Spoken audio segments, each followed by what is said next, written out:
With our Blessed Mother today, we close the Christmas octave, but we also open the new civil year. Mary closes something, but she always opens something new. And today, us Catholics, we celebrate and we salute Mary with her most preeminent title, Mother of God. Of all the titles that Mary receives, of all the titles that she is worthy of, no title is more preeminent, no title is more important than the title of Mother of God. In fact, if you think about it, in our most basic Marian prayer, the Hail Mary, what is the title that we give her? Holy Mary, Mother of God. Because every other title that Mary receives, Immaculate, Ever Virgin, whatever title you can think of, is only a derivative. Is that a word, derivative? It's a word in Spanish at least, derivado. It's only a derivative from her original title, Mother of God. But today, brothers and sisters, the question I want to explore with you is, why is it that the church has assigned this feast day of Mother of God on the first day of the year? What connections can we draw between Mary, Mother of God, and the opening of a civil year? How do these two events come together or connect?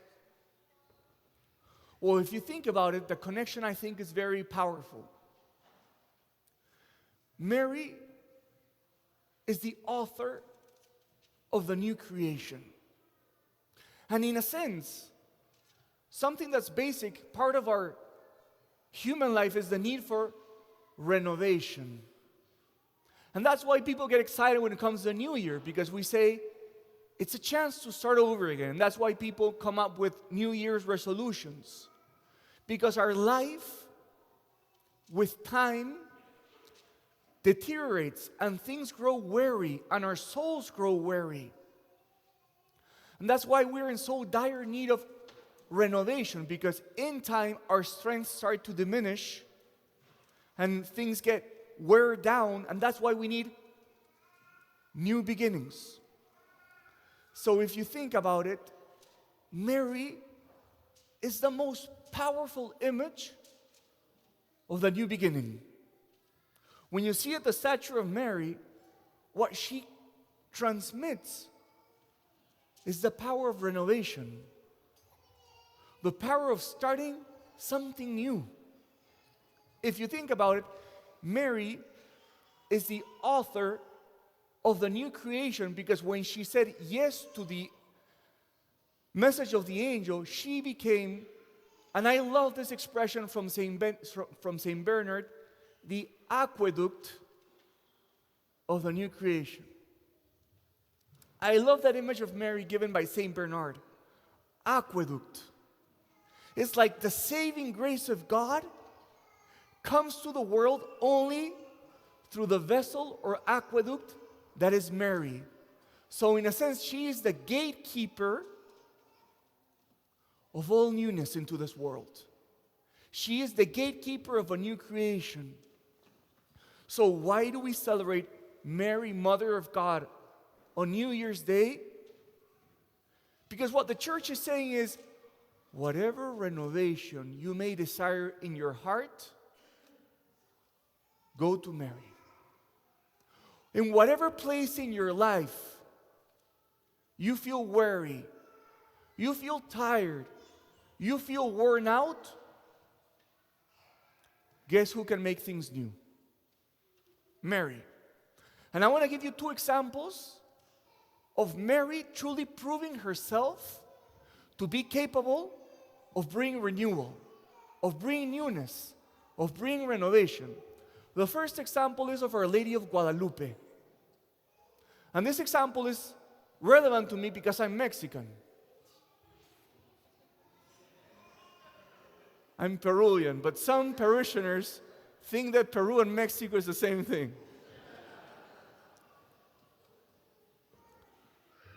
Look at what happened in Our Lady of Guadalupe.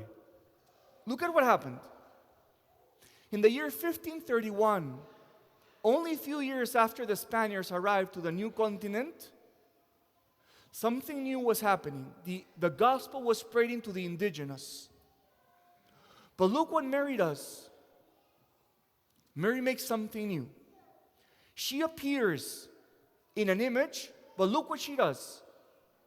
She speaks first in the indigenous language, and in the image, she doesn't appear with white features. She appears with mixed race features. When you see the image of Mary in Our Lady of Guadalupe, she doesn't look like a Spaniard. She looks like the mixed race. And what do you see in the image? You see the sun, and you see in the moon all of the elements that spoke to the indigenous people. So in a way, Mary made possible the gospel coming to the new continent, the gospel coming to Mexico. And in a sense, she was responsible for the newness of baptism received by thousands of indigenous. Another example of Mary bringing newness is perhaps one of the most tender moments of the gospel, in the wedding feast in Cana. Do you remember what happens there? They run out of wine. You know, the new spouses, the ones that were starting their marriage with all that excitement that can come along with celebrating your wedding. And what happens there? They run out of wine. Who brings newness? Who notices the shortage? Who's the one that makes possible? Who's like the aqueduct that brings the newness of God? Mary. She notices the problem. She makes the problem her own. She brings the problem to Jesus. She's the aqueduct that brings all newness to that wedding and to the life of those new spouses. So today, brothers and sisters, where we start a new year led by the hand of Mary, let me ask you this question. Where can Mary bring renewal to your own life? If Mary could bring renewal to a whole continent, if Mary could bring renewal to the whole of humanity, if she can make our year different and better, where does Mary want to come? To your life. Where does she want to make your life better and new?